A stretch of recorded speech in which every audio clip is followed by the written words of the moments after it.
ശുദ്ധജലം തേടിയ അധികാര കേന്ദ്രങ്ങളെ സമീപിച്ചിട്ടും ഫലമില്ലാതെ വന്നതോടെ സ്വന്തമായി കുളങ്ങൾ കുഴിച്ചു കുടിവെള്ള പ്രശ്നം പരിഹരിച്ചിരിക്കുകയാണ് ഇടുക്കി മൂലമറ്റം നച്ചാർ കോളനിയിലെ കുടുംബങ്ങൾ. നച്ചാർ പുഴയുടെ ഇരുകരകളിലുമായി താമസിക്കുന്ന 20ഓളം കുടുംബങ്ങളാണ് ഈ കടുത്ത വേനലിൽ കുടിവെള്ളം ലഭിക്കാതിരുന്നപ്പോൾ സ്വന്തമായി വെള്ളം കണ്ടെത്തി പ്രശ്നം പരിഹരിച്ചത്. കടുത്ത വേനൽ, കൊടുംചൂട്, തുള്ളിവെള്ളം കിട്ടാനില്ലാത്ത അവസ്ഥ. മൂലമറ്റം നച്ചാർ പുഴയുടെ ഇരുകരകളിലുമുള്ളവർ ഇതിനൊരു പരിഹാരം കണ്ടെത്തി. അതെന്താണെന്ന് നമുക്ക് ഇവരോട് തന്നെ ചോദിക്കാം. അപ്പോൾ ഈ പ്രാവശ്യം വേനൽ വന്നപ്പം എല്ലാ പ്രാവശ്യത്തെക്കാളും ഭയങ്കരമായിട്ട് പറ്റി. ഇതേപ്പോഴേക്ക് ഞങ്ങൾക്ക് എല്ലാവർക്കും വെള്ളം, കുടിവെള്ള ക്ഷാമം, കുളിക്കാനോ അലക്കാനോ ഒന്നിനും തന്നെ വെള്ളം ഇല്ലാണ്ട് വന്നു. അപ്പം അമ്മമാരും എല്ലാവരും കഷ്ടപ്പെടുന്നുണ്ടപ്പോൾ ഞങ്ങൾ ചെറുപ്പക്കാരെല്ലാവരും കൂടെ തീരുമാനിച്ചു ഒരു ആറ്റിലൊരു കുഴി എടുത്ത് നോക്കിയാൽ വെള്ളം എങ്ങനെ ഉണ്ടാകുന്നു. അങ്ങനെ ഒരെണ്ണം എടുത്ത് നോക്കിയപ്പം വെള്ളം നല്ല രീതിയിലുണ്ട്. അപ്പം അവിടെയുള്ള ഒരു 3-4 കുടുംബക്കാർ അവിടെ ഇവിടെയൊക്കെ ആയിട്ട് പറ്റുന്ന രീതിയിൽ എല്ലാവരും ചെയ്തിട്ടുണ്ട്, ഞങ്ങൾ സഹായിച്ചിട്ടുണ്ട്. ഇപ്പം വെള്ളത്തിന് കുഴപ്പമൊന്നുമില്ല, കുടിവെള്ളമുണ്ട്.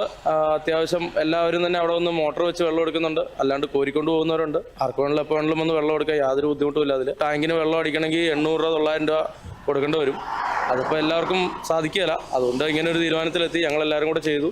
നച്ചാറിന്റെ തീരത്താണ് കോളനിയെങ്കിലും വേനലിലും വർഷകാലത്തും ഇവർക്ക് കുടിവെള്ളത്തിന് സ്ഥിരം സംവിധാനമില്ല. പുറമ്പോക്കിൽ കഴിയുന്നതിനാൽ ജല അതോറിറ്റിയുടെ വെള്ളവും ഇവർക്ക് അന്യമാണ്. ഇവരുടെ വീട്ടുമുറ്റത്ത് കൂടി KSEB ക്വാർട്ടേഴ്സുകളിലേക്കുള്ള ജലവിതരണ പൈപ്പുകൾ എത്തുന്നുണ്ട്. എന്നിരുന്നാലും ഈ കുടുംബങ്ങൾക്ക് ഇതുവഴിയും വെള്ളം ലഭിക്കില്ല. ശുദ്ധജലത്തിനായി വിവിധയിടങ്ങളിൽ നിവേദനങ്ങൾ നൽകി മടുത്തതോടെയാണ് സ്വന്തമായി കുളങ്ങൾ കുഴിച്ചത്. ഇതോടെ 20ഓളം കുടുംബങ്ങൾക്ക് യഥേഷ്ടം വെള്ളവും ലഭിച്ചു തുടങ്ങി. ഞങ്ങളിവിടെ വന്നിട്ട് 45 വർഷമായി. അന്ന് മുതൽ ഇതുവരെ ഇങ്ങനത്തെ ഒരു ഉണക്കുണ്ടായിട്ടില്ല. അപ്പോൾ വെള്ളം വേണ്ട കുടിക്കുക. ഞങ്ങൾ എന്നും 800 രൂപ വെച്ച് ഞങ്ങൾക്ക് നല്ല വെള്ളച്ചെലവുണ്ട്. 800 രൂപ വെച്ച് വെള്ളം അടിച്ചുകൊണ്ടിരിക്കുകയായിരുന്നു. അങ്ങനെ എല്ലാ ദിവസവും ഇപ്പോൾ 800 രൂപയ്ക്ക് ഇവിടെ പോകും. അതുകൊണ്ട് ഞങ്ങൾ ഇങ്ങനെ പിള്ളേരെല്ലാവരും കൂടെ കുടിയിനകത്ത് ആറ്റിൽ ഉള്ളിൽ കുഴിച്ചു. അതിൽ നിന്ന് ഞങ്ങൾ എത്ര പേർക്ക് വേണമെങ്കിലും വെള്ളം എടുക്കാം. വെള്ളം ഇഷ്ടം പോലെയാണ്. ഞങ്ങൾ 2-3 വീട്ടുകാർ ഇപ്പോൾ അതിൽ ഇട്ടിട്ടുള്ള വേറെ അപ്പുറത്തേക്കും കുഴിച്ചിട്ടുണ്ട്. അതിനകത്തുനിന്ന് വേറെ അപ്പുറത്തെ സൈഡിലുള്ളവരെടുക്കുന്നു. ഇവിടെ നിന്ന് ഞങ്ങൾ 2-3 വീട്ടുകാരെടുക്കുന്നു. ഇനി വേണമെങ്കിൽ വെള്ളം എല്ലാവർക്കും ഇതില്ല, മോട്ടറില്ലാത്തതുകൊണ്ട് ഓസി പിടിച്ച് എല്ലാവരും കൊണ്ടുപോകും.